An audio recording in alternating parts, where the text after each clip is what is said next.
3 Days of the Condor is usually described as a quintessential spy thriller from the 1970s. But the reason 3 Days of the Condor still resonates is that the story it tells and the movie's ending still hit like the back of an iron hand on a steel drum. In this video, I want to talk about what happens in this movie, how an accidental hero, a bookish nerd, a very handsome bookish nerd, the role is inhabited by a young Robert Redford, finds himself up against powerful, entrenched interests this way. As we explore this movie, you might find that you'll begin to think of it more than simply a quintessential spy thriller or a seminal political thriller. 3 Days of the Condor came out in 1975. It was directed by Sidney Pollack and it starred Robert Redford and Faye Dunaway. Redford plays Joe Turner, a CIA researcher who has a very unglamorous job.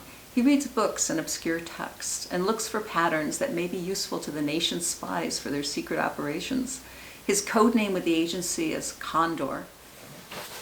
In 1964, only about 10 years before this film was made, the Pew Research Center and the Gallup poll, two nonpartisan outfits, conducted polls that showed that Americans trust that the federal government does what's right just about always, or most of the time, was at an all-time high of about 77%.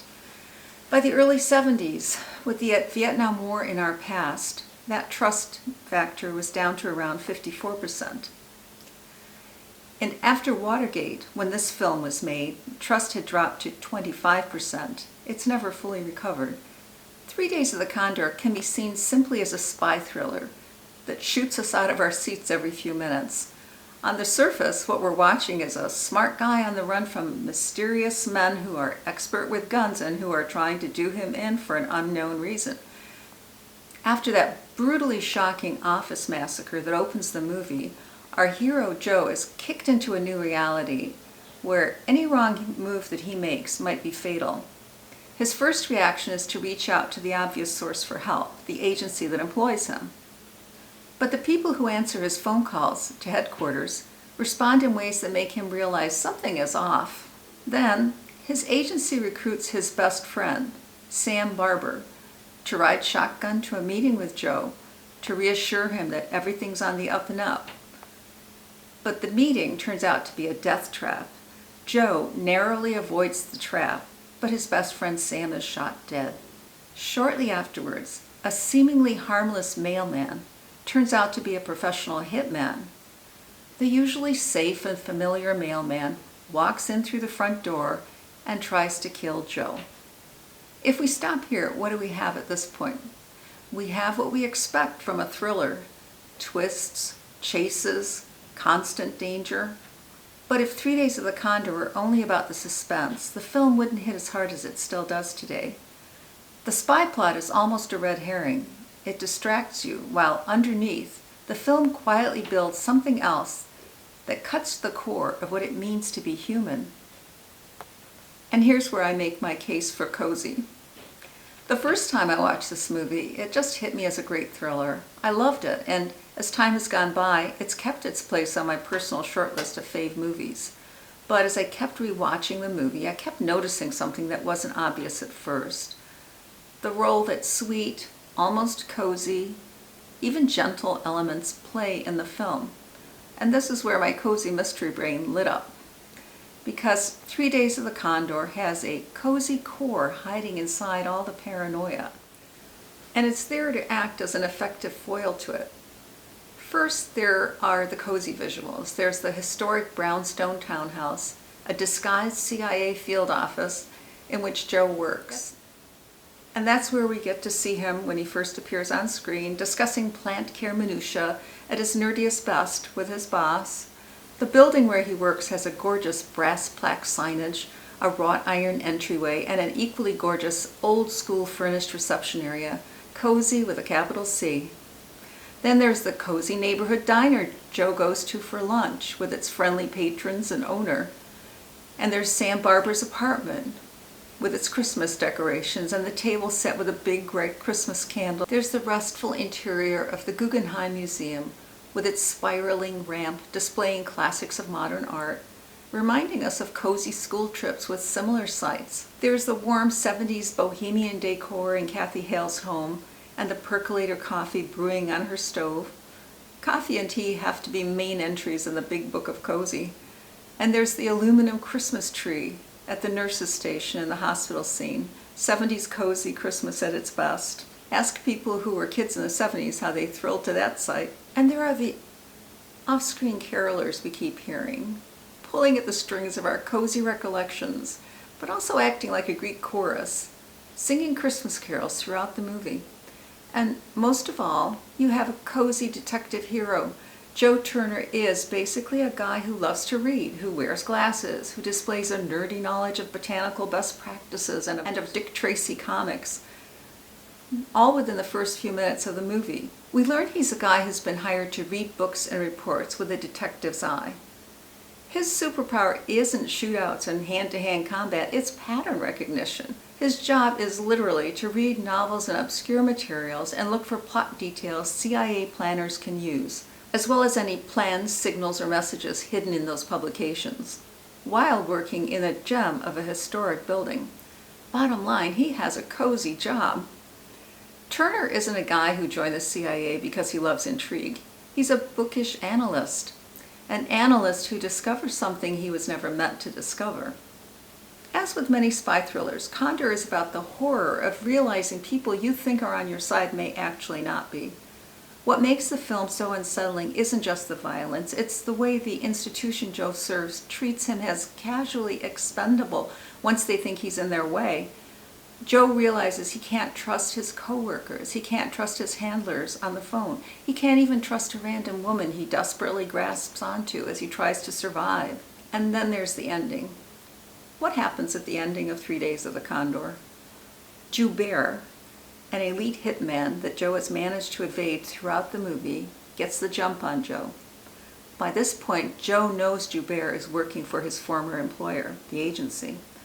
Joe, also known as Condor, is surprised when after Joubert kills Atwood, one of the agency bigwigs, just as Joe was confronting Atwood to find out what's actually been going on, Joubert does not immediately kill Joe, although he has been trying to kill him up to now.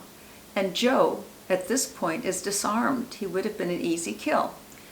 Joe learns from Joubert that he, Joe, did his job as a reader a little too well, and that he found out about a plan he was never supposed to have sussed out.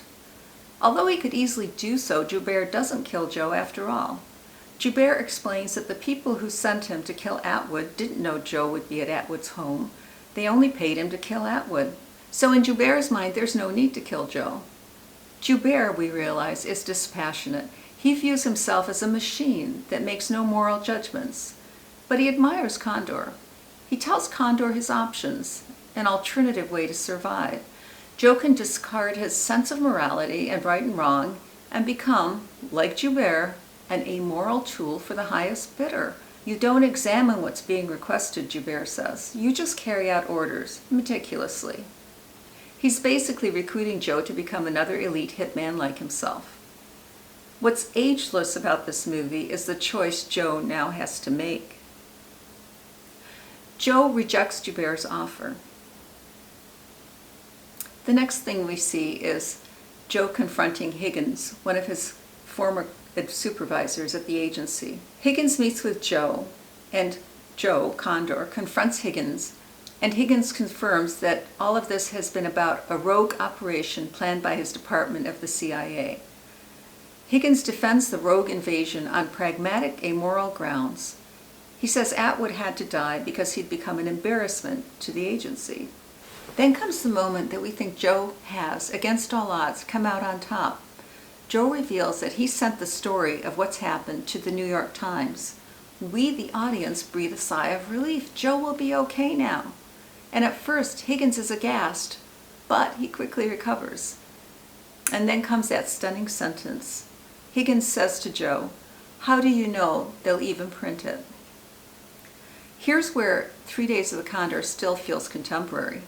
It explores the sense that institutions we once counted on are crumbling, that hidden forces may be deciding who lives, who dies, and what the public is allowed to know. So how can I make a case that a movie offering this dire reflection not only has quite a lot of cozy at its heart, but that the cozy elements are what makes this movie still hit so hard. Consider this. For a global conspiracy thriller, 3 Days of the Condor is surprisingly small scale. If you think about it, it's more like an English village mystery than a globe-trotting James Bond adventure, except that the village is the city of New York. The action takes place mostly in apartments, offices, elevators, side streets, diners, and brownstones. And then there's Joe's relationship with Kathy Hale. It starts in an awful way. He kidnaps her. And I won't get into the all kinds of wrong we can discuss here. That's for another video. But despite the way the relationship starts, and we'll remember that this is fiction, the relationship develops into scenes of quiet domestic coziness. We see Kathy's warm, comfortable apartment and hear the conversations she and Joe have that feel like two lonely people finding each other. The viewer experiences the respite of an imperfect but real and growing friendship and romance and intimacy. The relationship between Joe and Kathy and the camera work that shows it also makes this movie feel less like a big-time thriller and more like a village mystery, where the village just happens to be in the grip of a modern spy state. So yes, you can look at 3 Days of the Condor as a straightforward cat-and-mouse thriller, or, and this is the part of the film that appeals to me, as a commentary on how the things that are small-scale and cozy in our lives feel that way because, in a way, they are what offer the ultimate solutions to the kind of challenge that Joe is facing. It's the tiny human connections and comforts that keep Joe's dilemma from becoming overwhelming, and that literally end up rescuing him. For me, that combination, high-wire plot tension playing against the intimate and the comfortable, the charming and the familiar, is what gives the film its watch me again value. For your next viewing, try watching Condor like a cozy mystery. Keep track of every scene where Joe is completely alone, and then the scenes where he's with someone he might trust, and notice how your own sense of safety rises and falls along with his. 3 Days of the Condor is absolutely a taut thriller, but it's also a story about how a regular guy can stay tuned to his own moral compass with the touchstones of the cozy and the familiar, and live to fight another day in an amoral world. With that in mind, let's talk about the ambiguous ending to this movie. The screenwriter certainly foreshadows that Joe's odds of survival are poor, right? Kathy Hale tells Joe, "I don't think you'll live long." Joubert tells him, "You have not much future there." He means in New York. Higgins says, "You can take a walk, but how far?" So we have three voices signaling us, the viewer, that Joe isn't going to survive. But let's remember that Joe has beaten the odds since the beginning of the movie, when he went out for lunch only to come back and find his coworker slaughtered. He's evaded elite hitmen. He's caught on and stayed one step ahead of the trap set out by the rogue agency people out to get him. Sure, Kathy Hale and Higgins and Joubert think he's a goner, but the opinions of those three people are rooted in the kinds of people they are. Higgins and Joubert operate in a moral vacuum, where only the strong allied to the powerful survive. Kathy operates from a bleak, lonely worldview. Joe describes the photograph she takes as about November, the month the world is dying. Kathy literally focuses on death, not life. Joe, in the first few minutes of the movie, says to his boss, who's reminding him of the importance of secrecy, that there are still some people I trust. And let's not forget that the movie is set during Christmas, a time many of us associate with youthful innocence. For most of us who celebrate Christmas, the holiday also reminds us of a seemingly helpless infant born to defeat evil. As Joe walks away from Higgins, we hear a Christmas carol playing, "God rest ye merry gentlemen." The singers use the phrase that Christ was born to save us all from Satan's power. Joe also may seem helpless against the dark forces pit against him, but the carol might just be telling us that maybe he isn't quite that helpless. And it's the small cozy things that remind Joe and us, the viewer, what we're fighting for, the everyday experiences and surroundings that represent individuality and freedom, from a trip to a diner or a walk through a museum to a Christmas dinner with friends, to a workspace we decorate with tinsel for the holidays. The carolers' voices talk about comfort and joy that lie ahead. If you agree with Kathy Hale and Higgins, the carolers just offer an ironic, poignant commentary. But the movie invites each viewer to decide for themselves. Do we agree with Kathy and Higgins and Joubert, or with Joe Turner, who's brave enough to turn down Joubert's offer and decide he'll take his chances, counting on the goodness of his fellow men, and in this case specifically of the New York Times? What do you think? Do you think Joe has a good chance of staying one step ahead of his adversaries? Tell me what you think in the comments. I'd love to hear. And if the idea of a bookworm detective getting caught in the pincers of a huge conspiracy appeals to you, that's very much the energy I love to play with in my own mystery writing as well. Next up, I'm planning to do another deep dive to gain fresh angles on another classic thriller. So if you enjoy this type of cozy tilted deep dive, you may want to check out my next video as well. Thanks for watching.